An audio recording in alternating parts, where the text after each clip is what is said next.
नमस्कार बच्चों, स्वागत है आपका अपने यूट्यूब चैनल हरियाणा सेंट्रल पर। देखिए भाई, आपकी कुछ नोटिस आए हैं, ठीक है, ग्रुप डी के रिगार्डिंग क्लैरिफिकेशन का है आपका। नंबर 1 इम्पोर्टेंट है ये नोटिस। Due to care has been taken consideration, admit card जो किसी भी कैंडिडेट का रजिस्टर्ड जिसने किया है, अगर उसका एडमिट कार्ड नहीं निकल रहा है, ठीक है, मतलब कुछ कैंडिडेट के मैंने एडमिट कार्ड निकाले हैं, ठीक है। उन्होंने क्या की, वो गलती क्या कर रहे हैं वो बता देता हूँ मैं। जैसे उनकी जो डेट ऑफ बर्थ है ना, वो ऐसे जैसे मान लिया किसी की डेट ऑफ बर्थ है 0409 और 2000, ठीक है, ये है। अब वो क्या करते हैं कि इसको 04 बजाय लिखने 4 लिख दिया, इसको 9 लिख दिया, इस वजह से उनका एडमिट कार्ड नहीं निकल रहा था। 10 बच्चों की तो ये गलती पकड़ी है मैंने, ठीक है। तो आप जैसे आपकी जो डेट ऑफ बर्थ है 04 लिखा हुआ तो 04 ही भरना पड़ेगा, 09 लिखा हुआ तो 09 ही भरना पड़ेगा, ठीक है। छोटी छोटी गलतियां हैं, पता नहीं कहाँ ध्यान है इनका, ठीक है। फिर भी किसी को भाई एडमिट कार्ड नहीं निकल रहा है तो उसको क्या करना है, ठीक है। अच्छा, ये तो वो वाला नोटिस है। मान लो किसी के कैंडिडेट का एक से ज़्यादा बार एडमिट कार्ड आ गया है, क्योंकि उसने रजिस्ट्रेशन एक से ज़्यादा बार अलग अलग फ़ोन नंबर से कर रखा है, तो वो एक ही में एग्ज़ाम दे। अगर वो 2 में एग्ज़ाम देता हुआ मिलता है, ऐसे कैंडिडेट उनके पास है, कुछ एडमिट कार्ड जारी हुए, उनको पता चला है, तो उसका कैंडिडेचर रिलीज कर दिया जाएगा और पैनल मतलब एक्शन लिया जा सकता है। एक तो ये नोटिस है, ठीक है। दूसरा जो नोटिस है वो आपका क्या है, ये रहा, एडमिट कार्ड से रिलेटेड। एडमिट कार्ड की प्रॉब्लम मैंने बता दी। अगर फिर भी किसी का एडमिट कार्ड नहीं निकल रहा है, मैं पहले कह रहा हूँ डेट ऑफ बर्थ को ध्यान से भरो। डेट ऑफ बर्थ जो तुम्हारी है उसको तुम ध्यान से नहीं भर रहे हो, इस वजह से एडमिट कार्ड नहीं निकल रहे थे कुछ बच्चों के। अब भी किसी का नहीं निकल रहा है तो भाई आपका क्या है, ये ओरिजिनल प्रूफ ऑफ जो आपने फीस डिपॉजिट करवाई है उसका, बाकी जो डॉक्यूमेंट एप्लीकेशन फॉर्म है या जो भी आपने अपलोड किए थे डॉक्यूमेंट, वो आधार कार्ड की copy, PPP number, 2 latest passport size photo, 19 तारीख यानी कल शाम 5 बजे तक आपको कमीशन में जाना पड़ेगा, ठीक है।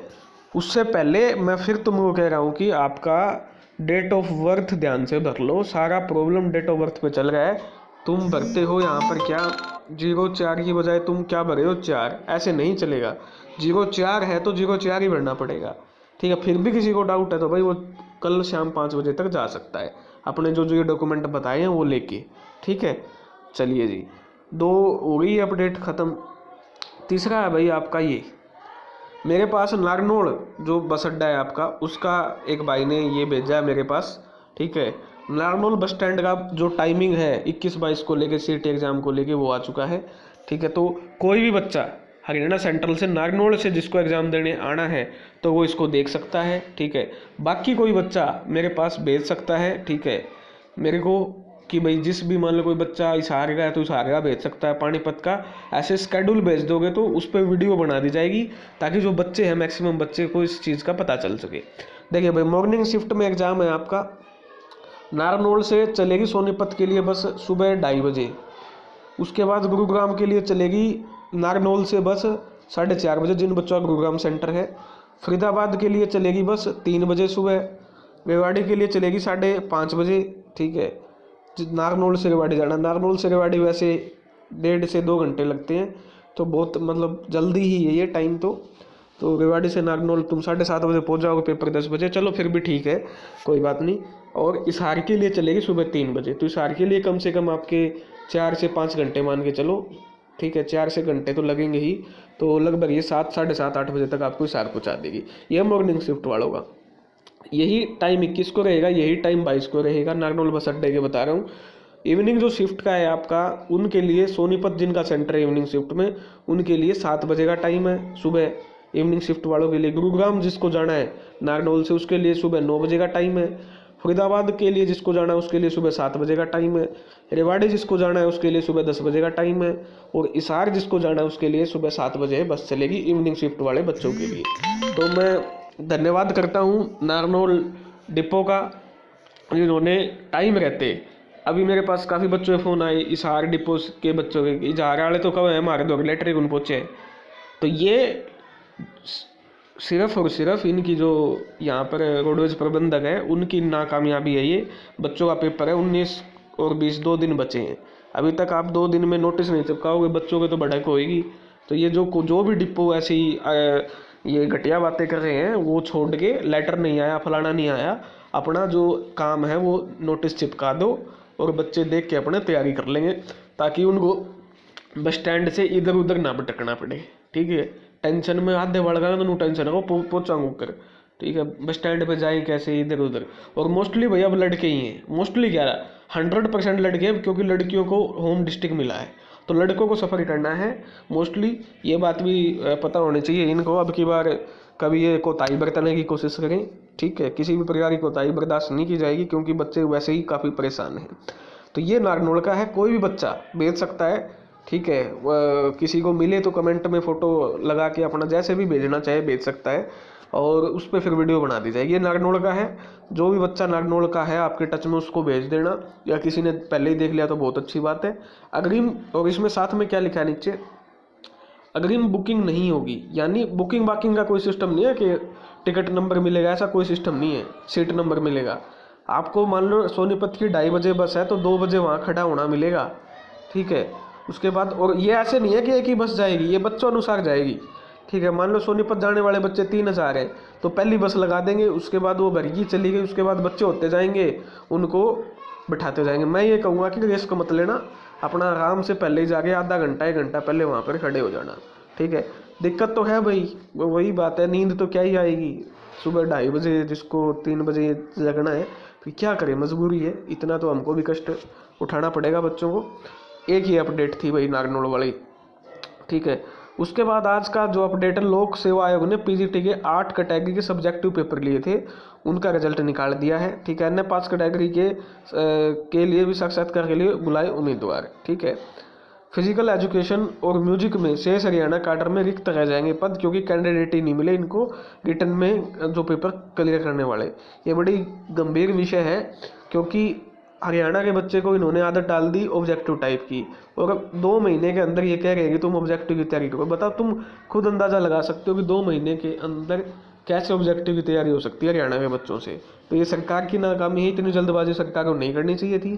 पहले एचटेट ले रही है, उसके बाद फिर एचटेट क्वालिफाई करके आओ, फिर आपका स्क्रीनिंग दो, स्क्रीनिंग के बाद सब्जेक्टिव दो, सब्जेक्टिव के बाद इंटरव्यू दो, 4 टेस्ट हो गया। ये तो बवाल बना दिया बिना बात का।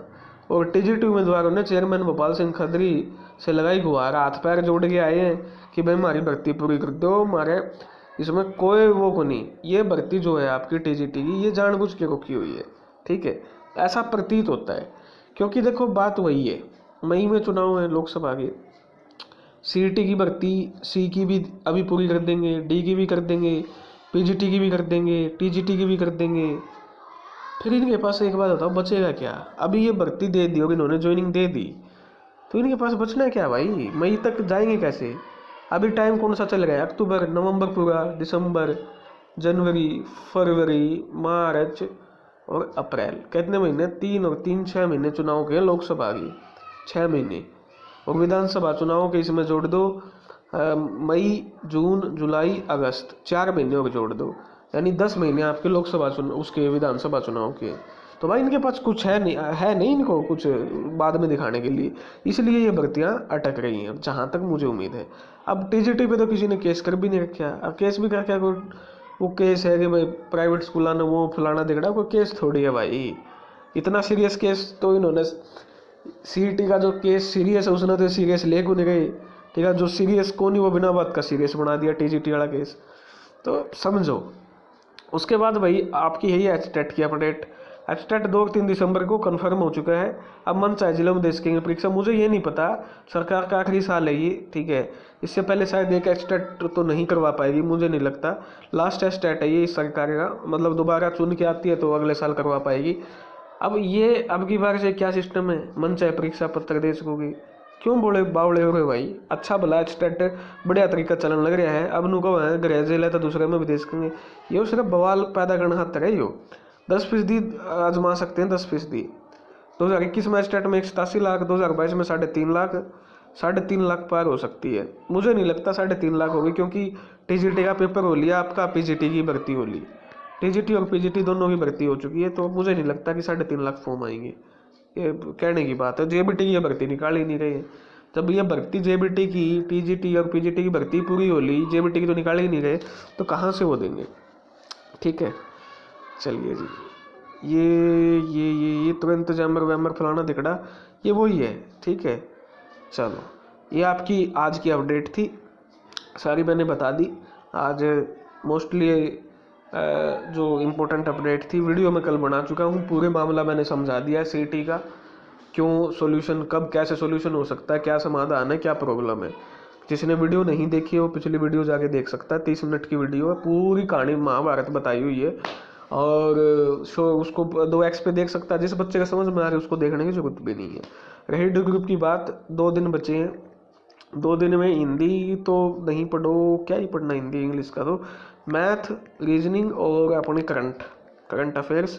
अब पता नहीं है ना यार पेपर कैसा आएगा, बच्चों पता नहीं है, क्योंकि पता कैसे चलेगा, फर्स्ट शिफ्ट का पेपर जब बाहर आ लेगा फिर सारे उससे पता चल जाएगा भाई किस लेवल का पूछ रहे हैं, एमटीएस लेवल का पूछ रहे हैं, ठीक है, या मतलब उससे आसान पूछ रहे हैं।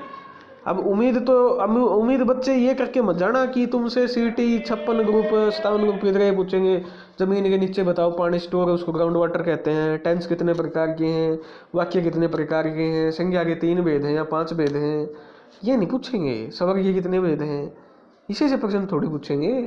ये तो 56-57 के लिए स्पेशल बनाई गई थी वो, तुमको समझ नहीं आई, वो तकनीक थी, वो तरकीब थी 56-57 के लिए।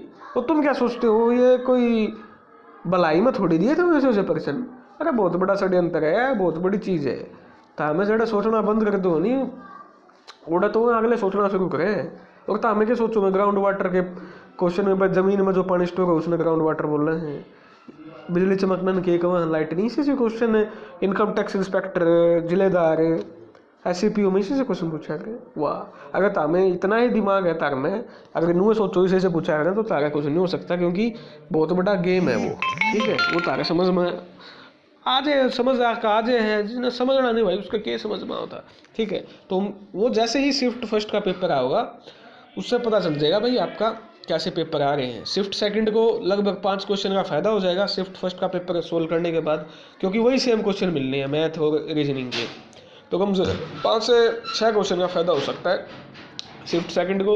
और जिसका डे 2 में एग्जाम है यानी दूसरे दिन, उसको 10 से 11 क्वेश्चन का फायदा हो सकता है, बिल्कुल आराम से, ज़्यादा ही उनके नंबर आएंगे शिफ्ट डे 2 के। तो ये आपके डे ग्रुप की कहानी है, सारी अपडेट बता दी। धन्यवाद। जय हरियाणा, जय भारत।